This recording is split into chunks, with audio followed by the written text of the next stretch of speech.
The investigation ended, but not every question was asked. The public believed the scandal was over.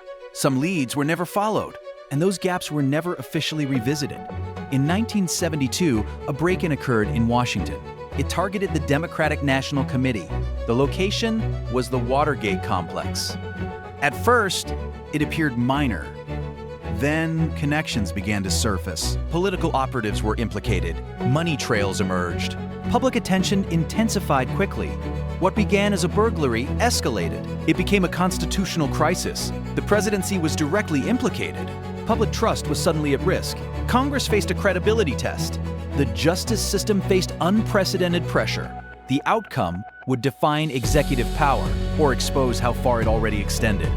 This tension framed everything that followed, and it shaped what investigators chose to pursue. Executive authority was expansive at the time. National security shaped governance decisions. The Cold War influenced political tolerance. Intelligence agencies operated with limited oversight. Congress often deferred on security matters.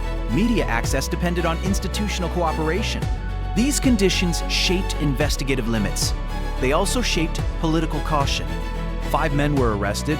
Their equipment suggested professional planning. Initial explanations failed scrutiny. Journalists uncovered financial connections. Those connections led to political committees linked back to the White House. Denial shifted into coordination. A cover-up replaced distance. Obstruction became the focus. Congress launched formal hearings. Televised testimony followed. Public attention intensified further. But the inquiry narrowed. It focused on provable crimes, not on the entire system that enabled them. Committees defined specific mandates. Those mandates shaped the record. They prioritized obstruction.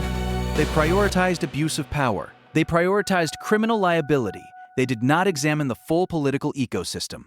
They did not map every institutional link. Testimony referenced prior intelligence affiliations. Some operatives had agency backgrounds. These connections were acknowledged. They were not deeply pursued. Officials cited jurisdictional limits. National security sensitivity was invoked. Oversight committees accepted these explanations. Classification further restricted access. Some documents remained sealed. Others required executive approval. Access was uneven. Time constraints shaped priorities. Investigators moved toward faster conclusions. Longer inquiries were deprioritized. These limits became structural. They were never formally challenged. Money trails raised additional questions. Some payments passed through intermediaries. Sources were not always clear. Journalists raised foreign funding concerns. Investigators reviewed selected transactions. Broader networks were not fully mapped. Prosecutors focused on criminal thresholds. Speculation stayed outside official findings. Presidential recordings became key evidence. They confirmed knowledge of obstruction. They revealed strategic discussions. Some references lacked context. Others mentioned unnamed parties. Investigators prioritized explicit intent. Systemic behavior remained unexamined. Political calculation became unavoidable. The investigation unfolded during instability. Resignation became an endpoint. Leaders sought closure. Prolonged inquiry risked institutional damage. That concern influenced decisions. Whether it should have is still debated. Indictments followed. Convictions followed. The president resigned. The moment marked history. Soon after, a pardon was issued.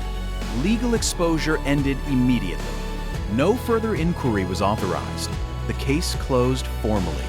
Many believed justice was served. Others believed it was incomplete. Media framed the outcome as closure. Public attention faded. Institutions moved forward. Years later, historians revisited the record. Declassified material added nuance. Some gaps became clearer.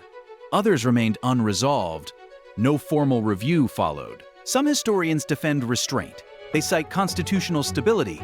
Others argue accountability was partial. They note early limits mattered. They question closed investigative paths. The investigation defined history. It also defined boundaries. Those boundaries reflected institutional choice. They shaped what accountability meant. Whether those limits were justified is still debated. The record remains unchanged.